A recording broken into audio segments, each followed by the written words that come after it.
Alessandra visits Duke Edgar estate. Edgar was surprisingly welcoming, questioning Alessandra's escape from her guarded home. She confessed her father's shame, which resonated with Edgar, who pitied her isolated life due to societal jealousy. Intrigued, Edgar presented her with a contract, stating terms were necessary. Alessandra felt a rush of unease at his quick agreement. Did she trust him? This was her chance for freedom. Will Alessandra sign the contract? Will the Duke protect her? How will her father react? Alessandra gasped as Edgar's fingers suddenly wrapped around hers before she could touch the paper. "What happened to your hand?" he asked, his gaze sharp. He examined the redness around her knuckles, then looked at her other hand, which was unmarked. "Did you injure it?" "It's nothing," Alessandra muttered, quickly pulling her hand from his grasp. "It is something," Edgar insisted. "Now that you will be my wife, I do not take kindly to anyone hurting those I care about. Name the person, and I will see them punished." Alessandra hesitated.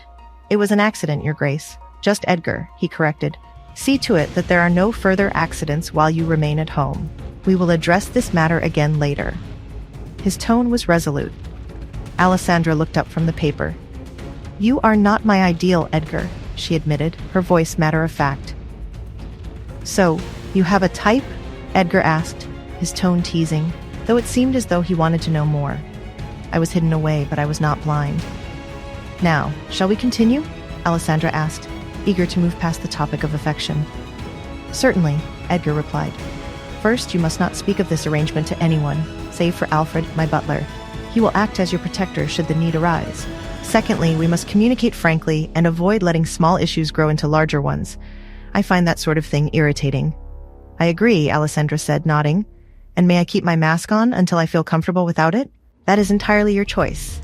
Edgar paused, his gaze fixed on her as he added, "Lastly, we must share the same bed." Alessandra's eyes widened in surprise. "Excuse me, Your Grace. Edgar." He corrected her once more, a hint of amusement in his voice. "Did you think I meant something else?" "Just sleeping, Alessandra. I meant only for sleeping." "Of course, sleeping is perfectly fine," Alessandra stammered, feeling embarrassed. She quickly looked back at the paper. "Is there anything else?" "No, we have covered the basics," Edgar replied. "Anything else can be dealt with in the future, should the need arise. Now please sign it." Alessandra paused, considering. What if someone breaks the contract? Should we not include a punishment clause? Edgar shook his head. "The main point is confidentiality. If word gets out that we have entered into this arrangement, it will hurt you far more than it will hurt me. I shall remain a duke, but you will be the subject of ridicule. I trust you understand this." Alessandra nodded, understanding the weight of his words. "Lastly," Edgar said, "we shall be married forever." "I thought that was understood." He looked at her expectantly. "Be sure to add that to the contract. This is eternity." "Forever?" Alessandra murmured, her disbelief palpable. "Yes, forever," Edgar replied casually. "Do you plan on breaking your vows?" "Till death do us part," he grinned, clearly enjoying the horrified expression on her face. "Well, at some point you will need an heir," she said cautiously. "Of course, my wife shall bear me children, though don't worry, I am in no rush to have a little one running about the house." Edgar's distaste for children was well known. "You wouldn't mind me having your child?" Alessandra questioned, her mind in a whirl. Edgar sighed, meeting her eye. "Yes, I wouldn't mind you having my child. If I did, we wouldn't be discussing marriage. If this is too much for you, we can still disregard it all." Alessandra's brow furrowed slightly, though it was not visible under her mask. "I worry about what a child of mine might have to endure in this world. Others might attach the rumors about me to them." The Duke observed her concern. "Alessandra, you do not yet understand the weight my name carries. Once you marry me, those rumors will disappear. No one will dare speak ill of you, or our child, ever again," Edgar assured her, his tone firm. He knew how to silence gossip. He had ways of making people hush.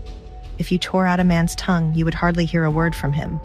People would soon learn to keep their opinions to themselves. Alessandra didn't ask how Edgar could guarantee such silence.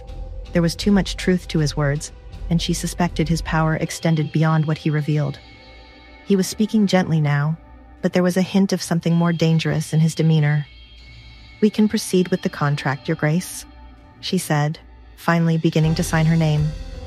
Giving him an heir wouldn't be a problem if he could protect the child. Once again, it's just Edgar, he reminded her gently. Sorry, Edgar, she corrected herself. I shall visit your father tomorrow to ask for your hand. This is just to ensure there are no more accidents at your home. He slid the paper from her side as she subtly hid her hands from his gaze. Would you like to stay with me until the wedding? He asked. It is not unusual, though some might think you are pregnant. Will Alessandra accept the Duke's invitation? Will she truly be safe under Edgar's protection, or will his methods of silencing dissenters ultimately lead to her own downfall? What secrets does Edgar hold, and how will they impact their marriage? Hey, I'm Alessandra. If you're wondering what happens next, download the Pocket FM app now and listen to the exciting episodes of The Duke's Masked Bride.